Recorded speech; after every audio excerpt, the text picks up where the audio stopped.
That we could start to see more aggressive pushing lanes that are looking to try and see if they can punish, take away some tower plays, so we'll see if that'll end up coming through. But already right into the draft, that Diana, it was taken away pretty quickly there along with the LeBlanc here beatdown from Misfits. I think Misfits, they were watching the show match. They did not like what 113 was doing. And like, to be fair, it is a good pick at the moment with those recent changes too. And LeBlanc being taken off the board makes sense. We didn't mention it, but it kind of fits that really strong mage mid sort of thing like Rise, Twisted Fate that is still on the table here that I'm sure we'll see these guys kind of inch towards. And also Victor. Yeah, Victor as well, you know, coming in with Crown. I mean, the new item that has been brought in is pretty disgusting at times and what you can do and how aggressive you can play. But we take a look at what Karmine Corp has taken away off the board. It looks like it will be that Lulu, trying to get rid of some of those enchanters, as well as the Hecarim, which I think is, you know, maybe rising in popularity a little bit. But hey, there's one of those bands we were talking about over to Seiken. Twisted Fate, get the global out of here. We do not want to deal with a Destiny here in our first best of one. Yeah, but there are still quite a few globals left up. Unless K-Corp goes for the Rise ban, I think that's something we're going to end up seeing. But I have to think that that's going to be Caitlyn or something along those lines. It is just a must ban, usually on the red side, but it's actually going to be left up. They're not so afraid of what is one of the strongest bot laners at the moment. Absolutely. I mean, that was a conversation we had. It's like, will it even get through the draft? And if it does, well, there we go. We'll probably see a first pick on it. It is being hovered. Have to imagine Misfits want to get this. Might look at combining it with something like a Lux, a Karma, these really aggressive 2v2 lanes that can punish you and are just extremely oppressive. So we'll see if that does come in. And of course it does. Misfits going to lock in the Caitlyn.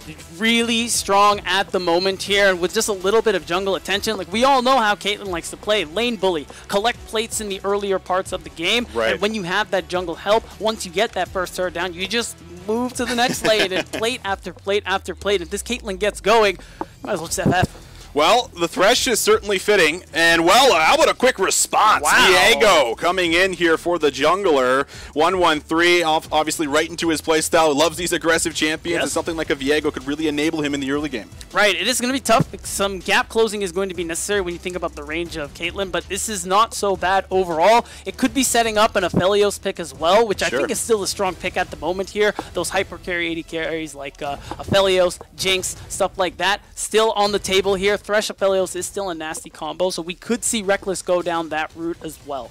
It is very possible. That Lux that I did bring up, it will come in. Caitlyn Lux up against Thresh, and we'll see if the 80 carry will be picked up here. You do not want to get pinched out too bad in a lane like this, so we'll really have to kind of figure out and decide what they want. And how about something that can match the range? Reckless almost getting a Penta in the very first show match on the Jinx as well, so a very nice comfort champion for him to go into the range matchup. Yeah, so that's an interesting one to go to. It is more Reckless's playstyle. I haven't seen him play very much Aphelios to begin with. So I think this does still suit the kind of archetype he's going for here. And the thing that's interesting still to me is that, yeah, you have this Thresh in the bottom lane, even though Caitlyn Lux is very oppressive. One thing to know with enchanters and when you're dealing with hook champs, as annoying as it is, if you slip up, if you get caught by a hook, and suddenly it just takes one, and suddenly the lane becomes very different. Yeah, it can change up, and it can be just really difficult once you lose that flash as well to feel like you can still, you know, offer this 2v2 pressure. But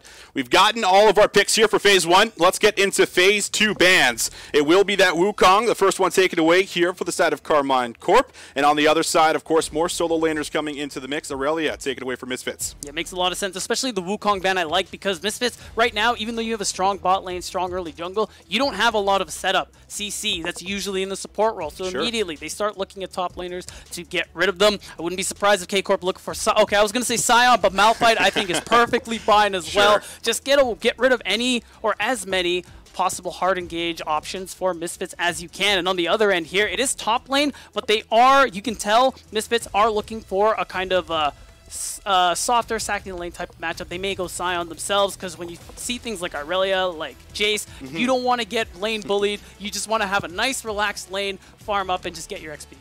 Well, let's see what solo laners are going to start to come through. Vex has gotten all the way through 2 banning phases, and well, that means that Karmine Corp are going to pick this up for themselves. We've seen just how strong this champion is instead of very long-range engages as a mid-lane champion that have great follow-up with a Viego, with the Thresh. Right, and the thing I like about Vex is that early mid, she's just quite strong with her ability to skirmish, do damage, get lane priority, and later on, even though her damage doesn't spike when you think about like a Ryze, a LeBlanc, or something along those lines, she still offers the utility and the damage that she does, and the fear that she offers with the long-range engages, especially when you think about her Shadow Surge.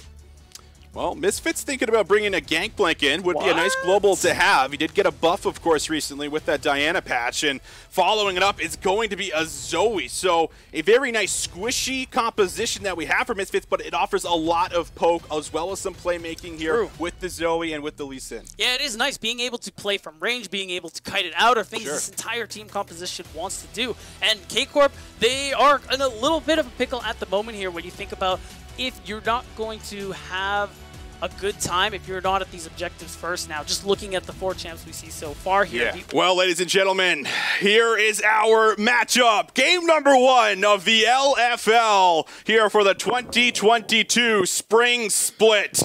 Karmine Corp going up against Misfits Premier. 2 very known squads that have plenty of history, and both, of course, want to start off on the right foot with a dub. That's right, and I like the Misfits. They make sure they get brush control, make it so that 113 just starts on the top side of the map, and Rekkles and Huntera get a nice level 1 play here. Because, I mean, again, shutting down Caitlyn early, that's the big thing you want to hope for if you are on the side of Karmine Corp. They have the tools to do so. It is just going to be very difficult, and that's why you see 113 on the top side of the map. If anything, going to go for the full clear, move to the bottom side of the map, because Woolite and Vander will be shoved in, and that is inevitable. There might be an opening for a gank to make the play happen. I'm also curious to see how the TP changes shake up how junglers play. I mean, something that we used to see frequently is starting bot side here, you know, on your red buff or on your blue buff, and then running up to the top side, seeing if you can get rid of that TP, see if you can blow a flash, create advantages. But hold on, Woolite in some trouble, is going to be flashed on right away, has the flash to follow. Rekkles looking for it. And how about a 2v2 at level 1? Is that Walter White and Jesse Pinkman there? Because the chemistry is flowing, beatdown. I can't believe it. Immediate flash play from Huntera. They don't care about the range. Huntera can close the distance so very easily, and already getting that first blood onto Jinx speaks very poorly for how this lane is going to go, and you can see it in the replay. Great play from Huntera. The slow from Glacial Augment, making it so that Rekkles is going to be able to walk him down. How about that? Welcome to the LFL, Rekkles. Unbelievable.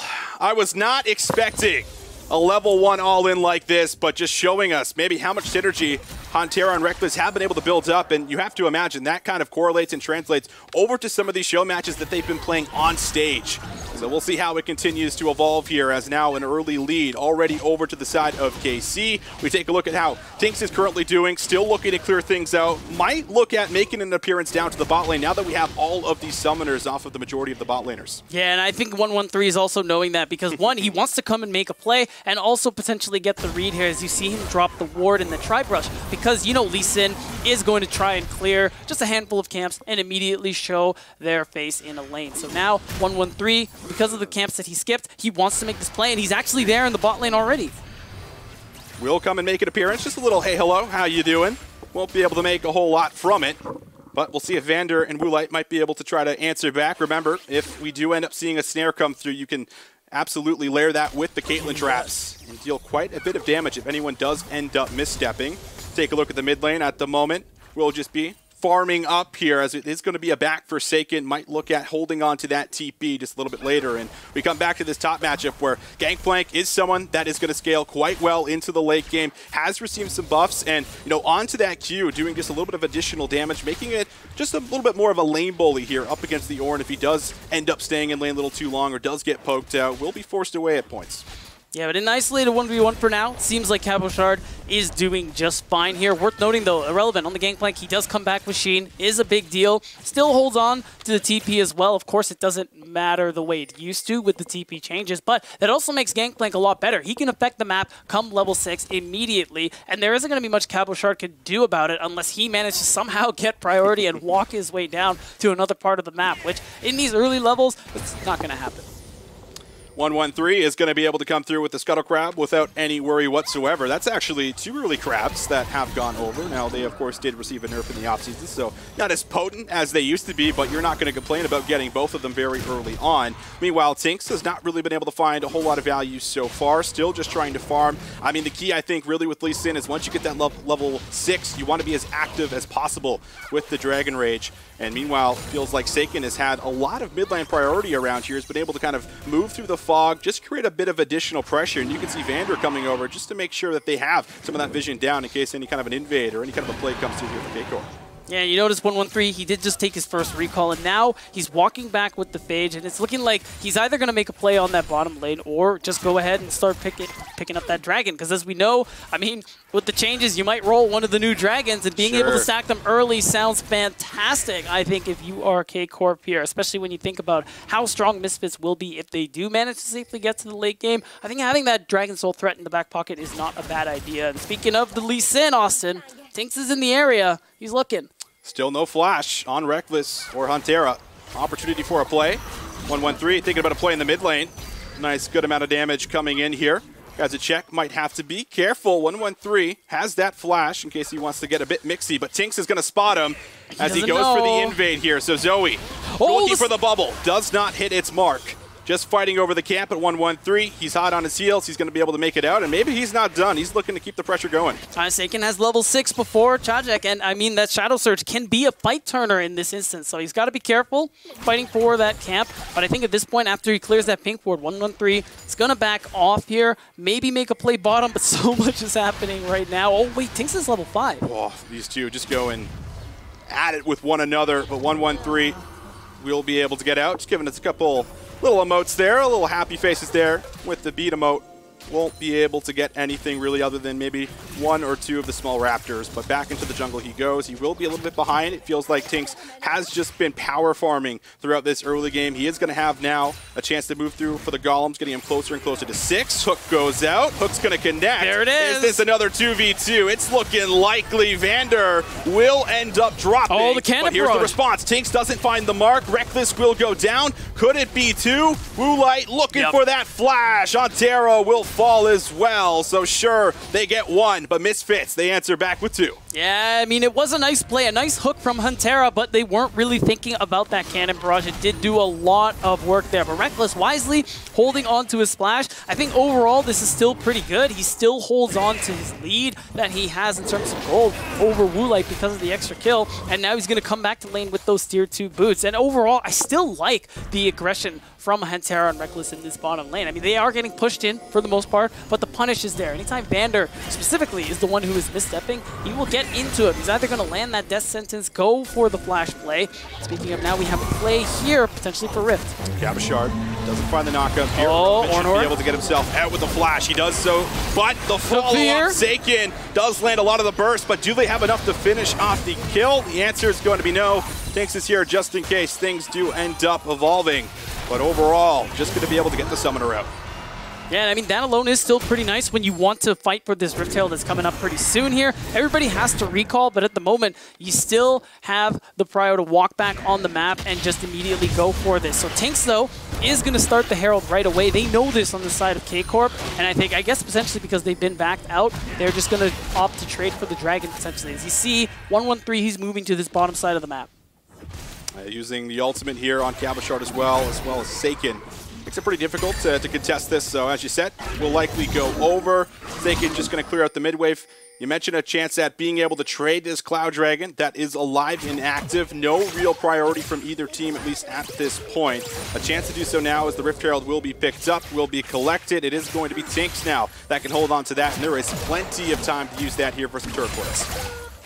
Right, I mean, we know Woolite, he's probably hurting a little bit because of how the early game's been going. I think he could use some turret plates for himself here, but at the moment, 113 is going to start off the Dragon, and because Vander wasn't in the area, Reckless and Huntera actually had an easy time getting this push in here. So it is a little mistimed, but it is the trade that we were kind of expecting here for objective. So at this point now, they just have to watch for any potential dives, maybe in the bottom lane, maybe in the top lane, so that they can make this Herald as ineffective as possible. Relevant not having the flash might be a little bit more vulnerable here in the top lane. Cabochard has a massive wave stacking to make sure things do not get frozen here. Winston could make an appearance, or maybe even a roam from Gadget in the mid lane. Opportunities available. Looking at the overall goal lead right now, still in favor of Misfits, just by a few hundred, and a little scare there, I'm sure, on Woolite, but Vander, he feels the need to flash, and rightly so. So a nice summoner comes out. Everyone starting to meet each other in the bot lane as both junglers just waiting. Yeah, and I actually really like the Swifties for that reason. You get a lot of in-combat movement speed, and the slow resist is going to be a big deal too. Even though Woolite is going to get that ultimate landed, they want to just make sure they can shove this wave. The problem is 113 is in the area. We have a skirmish on our hands, Austin. Ripfield comes down. Huntera is also coming from behind. Goes through with the Heartbreaker. We'll see the Cannon Barrage come out, and everything else just goes wide, essentially. The plates, though, still come through the tower, just barely standing. Yeah, I mean, you don't get the early turret gold that you want to for taking it down, but you still manage to secure yourself those places. The problem is now, you can see K-Corp is looking for the response. They brought Seiken down from the mid lane. Terra speeding him up a little bit with that Dark Passage, but it looks like there isn't actually an opening. Everyone's just going to back off and walk away.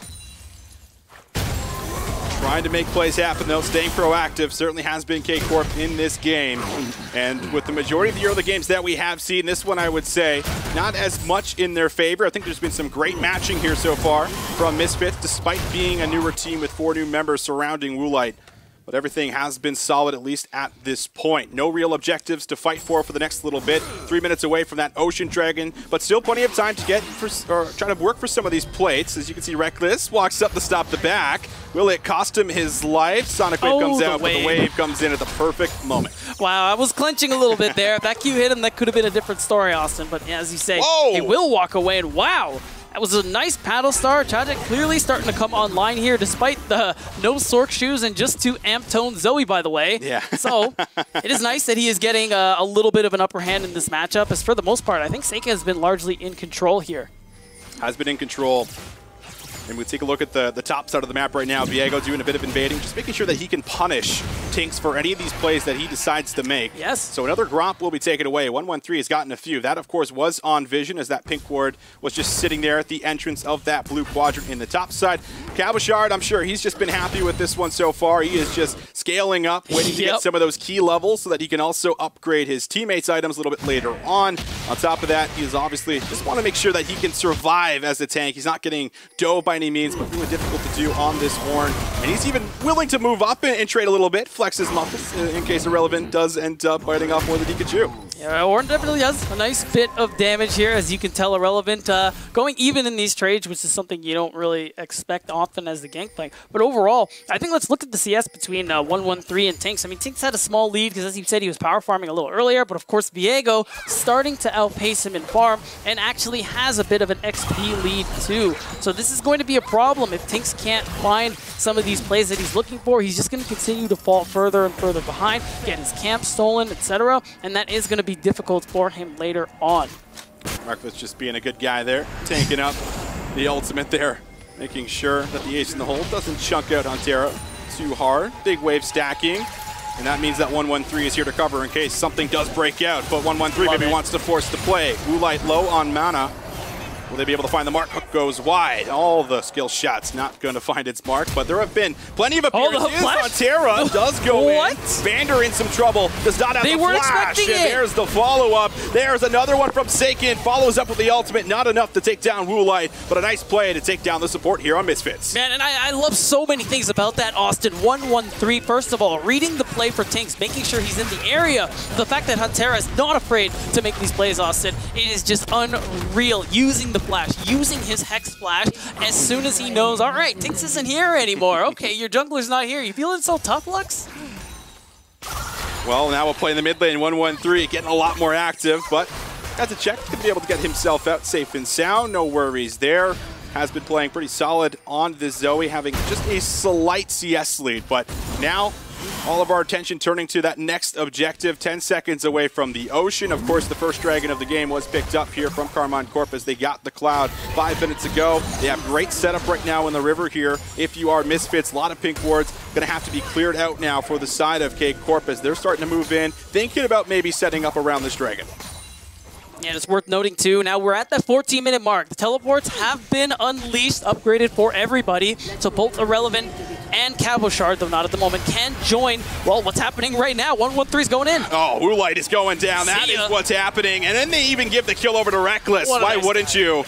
Showing us that he is able to carry on this Jinx. He's done it here in the offseason. He's done it in the past. So get him all the kills, and you can see it already 3 to his name. And well, with that kill here beat down, that means that they're also going to start up the Dragon. It's going to be Dragon number 2. Not the earliest of Dragon Souls at this pace, but it is still good for K-Corp, who seem to be finding a lot of these angles, putting their gold in all the right places, specifically Rekkles' pockets.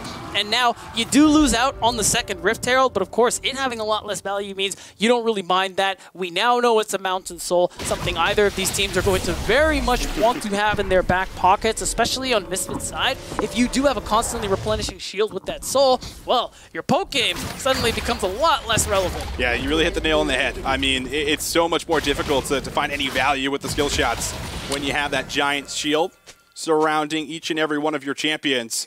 But you take a look at what's happening again with that overall gold lead. Still just barely about 700, 800 here in favor of K-Corp. So this is still fine for Misfits. They do have at least a bit of scaling in that top lane, but I don't imagine you want this to go too late with an Ornn, with the Jinx, Vex, yes. And, well, of course, we keep going down the list. It continues. But at the moment, it has been at least a nice pacing. Different from what we've seen, I would say, last year when we were watching over a lot of the matches here at Beatdown, where it did feel like there was a play topside and the other team feels obligated to make a play bot lane. And there was just a lot of trading, a lot more, I guess, faster tempo. But with, you know, the lack of TPs coming to towers, yes, it does slow down the game a little bit as we obviously have a pause. You know what? I think that ends up working out because this is a point that we can actually expand on. And yeah, I think the use, or the change rather, of the teleports because of the, you know, teleport to unleash teleport, it actually has slowed down the early game, and it seems like it's actually working as intended, and it is part of what I like about the changes, because there is more of that focus about individual laning, or, you know, the isolated 2v2s, for example, here. And as we come back in, yeah, it is nice to remark that, like, the game has definitely slowed down, and it feels like a natural progression now as we get to this point where TPs have been unleashed. Now we're going to start seeing the cross-map plays come through, and it almost gives the game, like, a very solidified early, middle, late. We come out of the pause, and Cabochard has changed up the lane assignments a little bit. He's now responsible for coming down to the bot lane as both tier 1s have been taken out. Relevant's going to come through and feast on the Scuttle Crab here on the bot side river. Meanwhile, Woolite is going to come to the top side and match Rekkles and Hantera. So 2v2 now swapping to the top side of the map. Rekkles coming through with more and more items and components to that next one.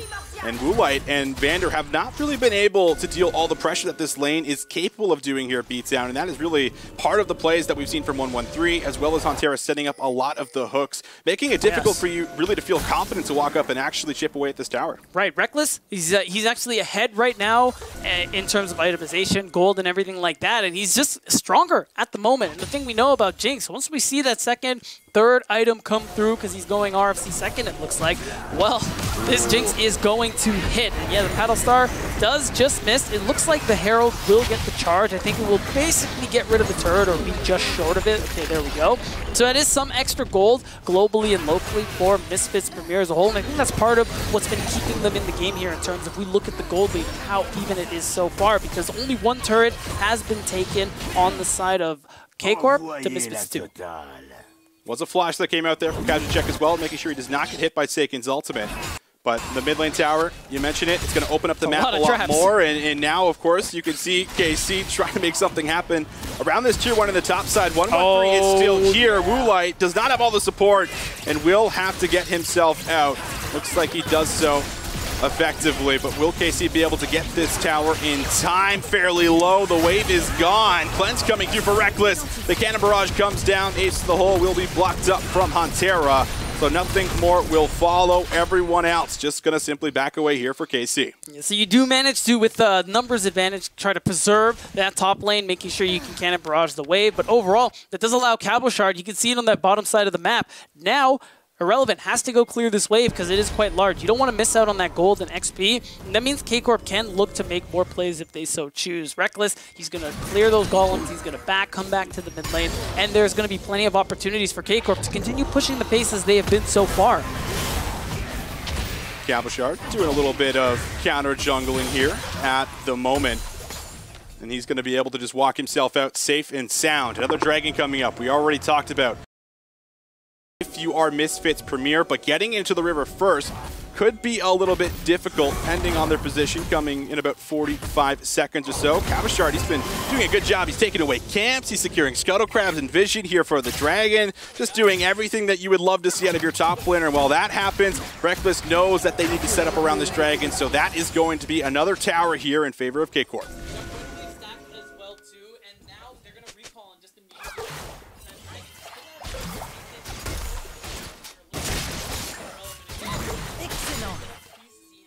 This top side and clear the wave here. He doesn't have the cannon barrage available too, so unless he TP's in, he won't be able to directly impact this fight. And if we look at the 5v5 here on K-Corp, it's looking really good considering the item spikes that they're on. Rekkles doesn't have cleanse, but he actually just bought the QSS, which really worth noting. He can take one bit of CC and they're going in. Oh, Cabochard, he's lost a lot of his HP, and even the final spark comes in after Ace in the hole. Shadow Surge. But there's the re-engage. Oh my God. Finding a big kill onto Vander. Will they follow it up? The Sonic Wave going in here. Will be a kill onto Seiken, but it's traded back. And now, another Sonic Wave. 1-1-3 with the resets, with the Heartbreaker. Looking for Wu Light. He will fall. Staying alive, getting a reset, and walking himself out. 1-1-3 is fine, but they're not done. They want a Relevant. He is too far forward, but he takes one down before falling. However, it is Karmine Corp that come out with the team fight win. Man, and this is it. Oh no, Chajek, he's going to get caught out here. He is going to be able to take down Huntera,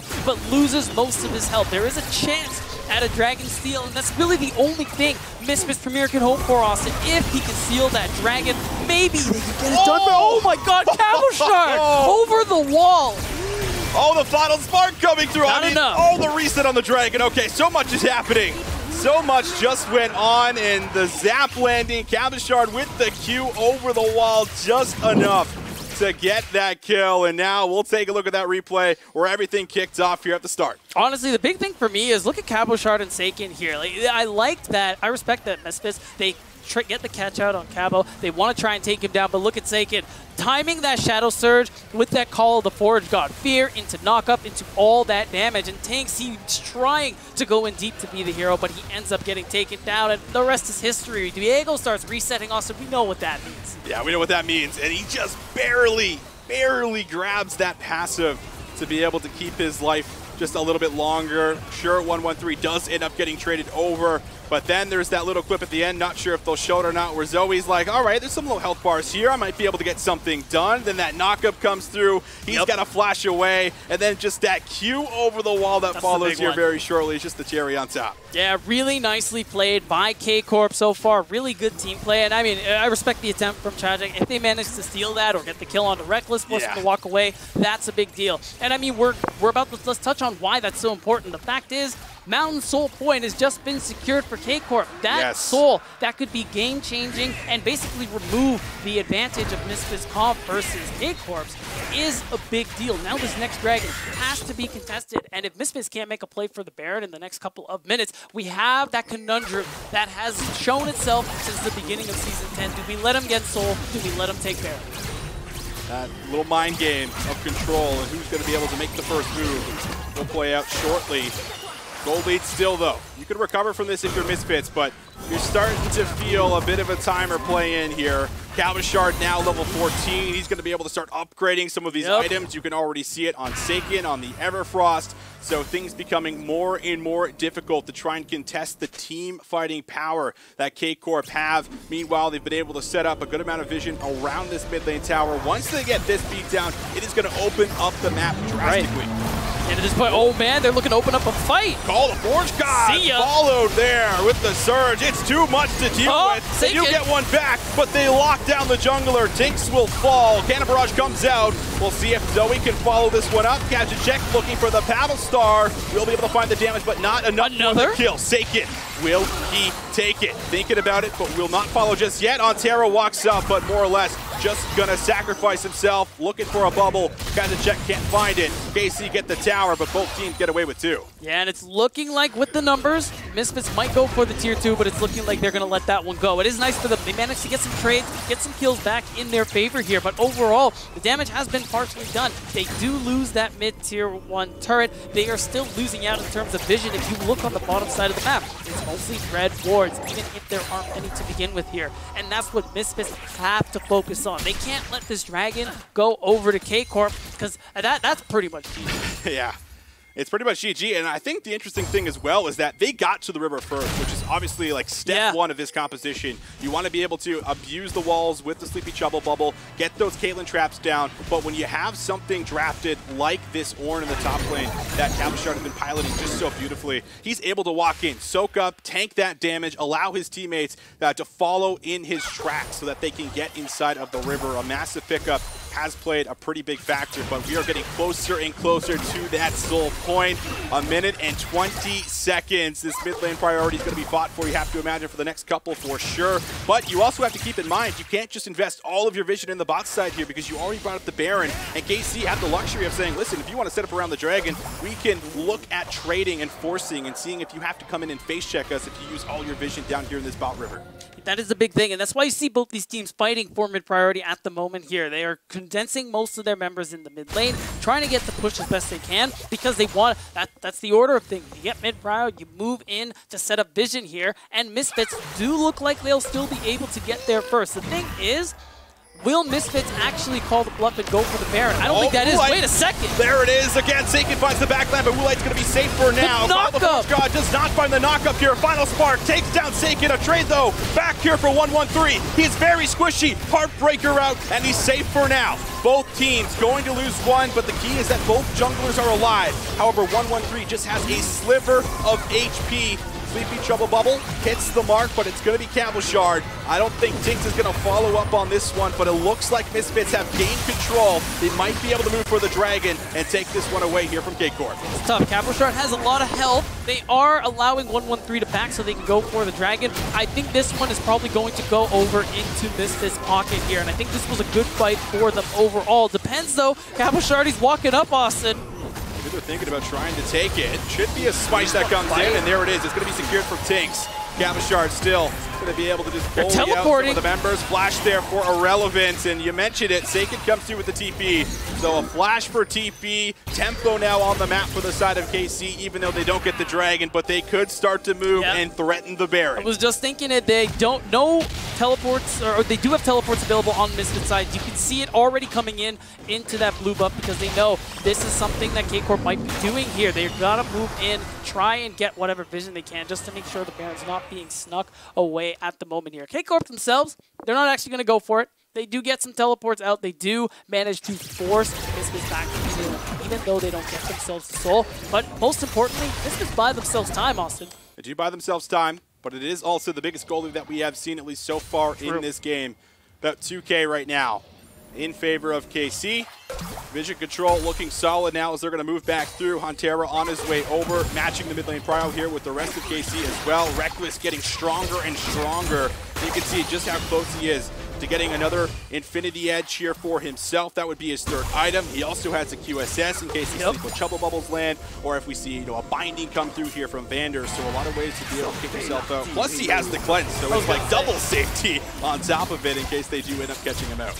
Yeah, it's got to feel good. A lot of safety in Reckless's pocket at the moment, and that is crucial, because if some of the poke lands, if some of the CC lands from range, you already know what's following up. That final spark, that from 2 screens away, Paddle Star coming through, so you do gotta be careful here. Now, because K-Corp doesn't like walking into Misfits' composition, Misfits are gonna start the Baron and say, hey, look guys, you gotta walk into us, what's up? Yeah, Misfits going to be able to move up here. Huntera is going to be in a bit of trouble. Tinks fairly deep. Death Sentence is going to connect over the wall. Will be the call of the Forge Guard. Cabochard looking to make his way into the back line. Tinks is going to drop. Reckless now getting excited. Irrelevant too far forward. It is a double. Saken lands the ultimate again. He is just a sharpshooter, sniping them from across the map. That will be the Mega Death Rocket. Not enough. Somehow Vander walks himself out of it.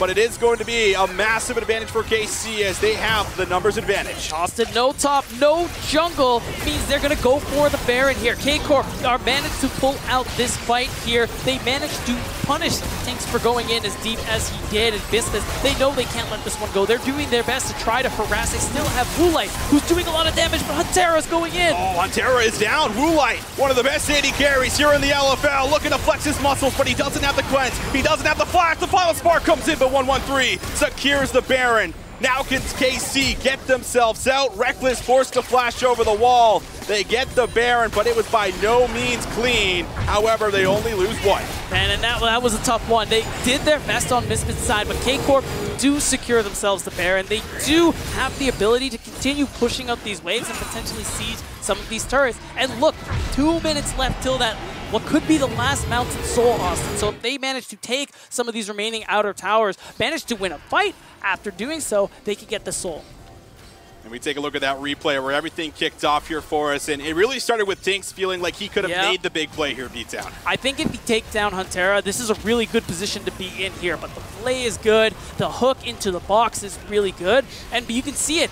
They want to move in so that Tinks can safeguard away, but no one can actually approach the comp there on K-Corp's side. And at that point, they just start falling apart. Vex is resetting, Viego's resetting, and so it was actually an insane movement from Vander to get himself out of this. Yeah. Literally dodged everything there from Seiken to make sure that he did not eat any of that burst or get feared. Rekkles throws out the Mega Death Rocket, not enough, and then this is where things get a little dicey, right? Where they're like, all right, we have to force, we have to try to get something done on this Baron, but this is where Woolite almost has his big moment. Yeah, I think this was a good call, realistically. And you can see it. Woolite is doing a lot of damage here, manages to dodge with the 90 caliber net and take down one, but it isn't quite enough. The final spark from Vander can't get the steal they're looking for here. And I mean, that's a discipline. They're starting to take it slower. You can see the autos are slowing. They're saying, hey, wait, she's going to try and steal it. And it's enough so that 113 can just smite it away. Well, it looks like we might have a potential pause, at least in the game here at the moment. But we did, of course, just leave with that Baron going over. A really big moment, a really big play that did end up giving KC, a massive advantage. But back into the game, looks like we are good to go. We're at that 30-minute mark. Baron is now active. They can start setting up the pushes here across the map. And they're already starting by taking some control here in this red quadrant. Yeah, and a lot of vision being committed here because this is the most important thing on the Rift at the moment here, Austin. That potentially last Mountain Soul.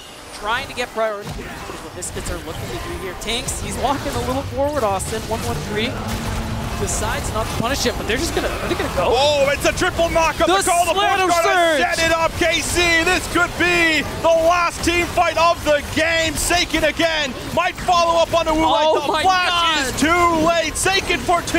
He can't miss. Seiken a chance for three. Irrelevant is low, but might be okay for now. Misfits Premier, they have just lost 3 of their members, and KC is knocking on the door. Oh, the sieging is going to be so easy, Austin. They're going to take this turret. They're going to take the inhibitor, but with 20 seconds left, I don't know if they're going to try and take everything just yet. They're going to do what damage they can to the turret, but Woolite Tinks, they're going to be back really soon. So they're going to back it up unless the hook comes through. Okay, Kirby's going to keep the GP safe and sound, looking for some big barrel combos.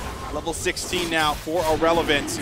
And while all this happens, I think 113 was like, guys, I don't think we're ending this game just yet. I'm going to go make my way over to the Dragon, see if I can lock this down. And there it is, the Soul now in play, giving them the shielding, giving them a bigger spike, and now they get to back and spend all of that gold. Oh man, I can't even imagine the itemization that's going to come through. We'll see it in the replay. The team, we were talking about how K-Corp is going to have trouble engaging onto them, but this is the big power of that Ornn pick. Cabochard gets the triple knock-up, and it's just a beautiful play coming in with the Shadow Surge. And at this point, you're too squishy on the side of Misfits, Austin, so they would just start to fall apart at that point. Oh, and the patience there from Seiken as well here with the Shadow Surge as well, right? Waiting for Rekkles to force out the Gale Force and trying to close the gap. Gets there in the nick of time. Takes down the 80 carry. I mean, Karmine Corp right now, they have everything they need to secure and lock this game down. And as we look back, I mean, looks like Vander has been caught out and picked apart. Man, it is tough when you're. That's the problem. That's the tough thing about Enchantress supports. It is really difficult. If you get caught out, you don't get to use your beefy health pool, your CC to walk away. As soon as they get on top of you, you're usually done so. So the thing now is that you get to pressure these outer turrets, even with the Baron buff already expiring on K-Corp's side. You're still in a fantastic position with that Mountain Soul. The shield, you can see it. It's going to come up in a couple of seconds. That barrel not having as big of an impact. Yeah, that was a big barrel. Like that hit 4 people, and like you said, they just, you know, have the shielding. It comes back up in the second. 113 though, looking for the dive, already going to be forced into the GA. From the side, Tink's looking for an angle in, but hasn't found the opportunity just yet. However, they take down 113. Jungler down for KC, and that looks like that's enough to push them back. They do not want to force in the 4v5. Yeah, and there it is. That's a good play for Misfits to be able to take him down, even with the GA as well. So, punishing 113 from going in a little too deep there means that even though these supers are coming into mid lane there, oh, wait a second! Hold on! Oh, Roulette has to blow everything! That was clean. The Gale Force, the cleanse, very clean to get out of that fear and make sure he does not get taken down, because that pick likely leads to full-on map control and easy setup around that Baron that we'll see in about a minute 15. Yeah, and I mean, luckily for both sides, even if he did fall, there will be enough time before this Baron spawns to come through, especially on K-Corp's side. 113 is back in about 10 seconds. At this point, K-Corp, I respect that they're still looking for plays. If they can catch somebody out, they're going to try and do so, because that would set them up perfectly, like you were talking about here. Getting into your jungle now feels like it's going to be the biggest difficulty. The good news, at least, is that the super minions that are coming in are going to be in the mid lane and not the side lane, so you don't have to worry about sending Irrelevant or Kazacek over to the side to try and deal with it. But they do still need to deal with mid lane, so they have to at least move in here now. Meanwhile, Cabochard's going to start taking away the vision. Saken's going to be able to grab that blue buff that he has most certainly earned this game. Yep. And we look at how much closer we're getting to that Baron here. Beat down 25 seconds away, and this setup is looking so good right now for Karmine Corp. Speaking of Saken, he has the Shadow Surge ready to go. If he manages to land another one, that could start off the fight. He has the Zhonya's ready to go, and here they just want to start it off. They don't find the mark. Vander slips away. They also use the Shadow Surge, so able to at least get a couple of key ultimates out before the Baron spawns does actually relieve a bit of pressure here from the side of Misfits. Yeah, it's actually going to be a lot easier for Misfits to walk up and try to contest the Baron now. 2 big ults you don't have to worry about, so that's why they're going to try and burst this one down, but the Cannon Barrage forces them away, Austin. This is a really awkward position for them to be in. KC, not sure. Should we engage? Should we back away? Cabochard looks like he wants out, but KC is now split. Uh-oh. So 113 and Cabochard, they're no longer here. KC's going to have to go the long way around with the 3 carries that they have, and it looks like no one's going to get caught out. But Misfits have to move back to that mid lane and make sure that that super minion wave does not get too close to the base. It is nice. Cannon Barrage cooldown is a pretty long one, as I know you know, Austin. So getting that out of there is actually still a pretty big deal. And now look at that, Austin. They're going to clear vision and start it up once again here.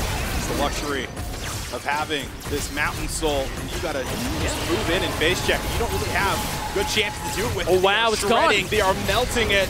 Could there be a Lux knife? Oh, you thought for a second, baby. But it's gonna be secured. So now another Baron locked up for K-Corp. This just continues to be a growing lead for Karmine Corp here, Austin, and now they have the tools to end the game here and now. We're 35 minutes in. Spawn timers are ridiculous. One good team fight is all it takes, and we've seen so far this game, Karmine Corp are not afraid to pull the trigger if they land an ultimate, whether it's the Call of the Forge God or Saken's Shadow Surge. Either way, they're one of those ultimates away from ending it. Tink's gonna just take away whatever he can, just scraps on the table, but he's gotta be worried about 113. They have vision on him, and oh no, wait, I think they got him. Saken has the cutoff if he came down to the bot lane. He has to run top. You're able to get yourself an objective bounty in the top lane here if you're irrelevant, but you've just lost your jungler, and that is a long death timer there, 50 seconds. Actually, this is really bad too, because look what's coming up in 47 seconds, Austin. The Elder Dragon, and with how much damage Karmine Corp could do, that could be the nail in the coffin here. It's going to be tough. Vander hasn't been able to snipe any of these objectives so far, and it's going to be really tough to have to rely on him here in this late game high pressure scenario. So we're going to have to see if Karmine Corp are going to be stalled out by Misfits, or are they just going to maybe push further end here? Yeah, they might be able to at least get away with another inhibitor tower. The Baron's still very much active. They're going. The backline here with the Shadow Surge. A lot of damage on the Kazacek. The Saken into the stasis. Will be okay for now. The Cannon Barrage comes down. That's going to slow KC up. Vander doesn't find anything with the final spark, but it is the attention on the inhibitor. They'll find it. They're going to take down the inhibitor in the bot lane and create some additional pressure right before this Elder spawns. There it is, and I don't know if they want to fight just because of how low Seiken is at the moment. He does have the empowered recall, but however you can stall them out, give Seiken time to walk to this Dragon Pit is going to be ideal here. Big thing though, again, the key team fight ultimates aren't available on the side of K-Corp. So now, at this point, they're looking for the push plays. They're not necessarily wanting to have to deal with the poke because they can't close the gap right now. Nice ward there. Just using the ultimate there on the Zoe to get close enough to drop the pink. So they have vision. 1-1-3. He's got himself into a sneaky little position here. And now KC are like, well, we're going to go ahead of the wave, just move up, see if we can get another inhibitor. You guys are forced to check the Elder, and there it is. What a macro play. KC know they are in the driver's seat. They'll find inhibitor number 2. We got to give KC some credit. When we were talking about how they were playing during the show matches against KOI over the last month or so, we talked about the late game being a little lacking, leaving a bit to be desired. You know what? I'm not sure about that anymore. I would like to revise my opinion because they have definitely improved on at least somewhat they're going. Forced out with the cleanse. Another snipe again. The Shadow Surge coming in from downtown. Woolite in trouble, and he'll be taken out. Seiken finding another massive pick, and he holds on to his life. Vander does not have enough damage to burst him down. AD carry out of the picture. KC moving in with the minion wave. The Cannon Barrage used just to clear it, and you can feel the pressure right now. Misfits Premier doing everything they can to hold on to this game, stall it out a little bit longer, but this might be 3 inhibitors down. Man, and this is tough. They can wait for the supers to come through. They could just walk over to the Elder Dragon and just make absolutely sure there's no way they can lose this one out. Austin, we're at the 40-minute mark. K-Corp, they are not taking any chances. They're going to walk in for the strongest objective in the game. Oh, you're hoping for a miracle steal. If there was ever a moment Tinks could get in and take it away, this would be it. You need it. KC have all the tools and irrelevant. Well, he is TP'd into 4 Karmine Corp members. Oh, the hook! Death Sentence is going to find its mark. He stalls out a couple seconds longer. But in the end, it's another pick, another kill. That's a lot of wave clear. And now the Call of the Forge God finds a knockup onto one. The Shadow Surge again, finding its mark. That's the mid laner down. The top laner down. Shadow Surge. How does he keep on hitting them?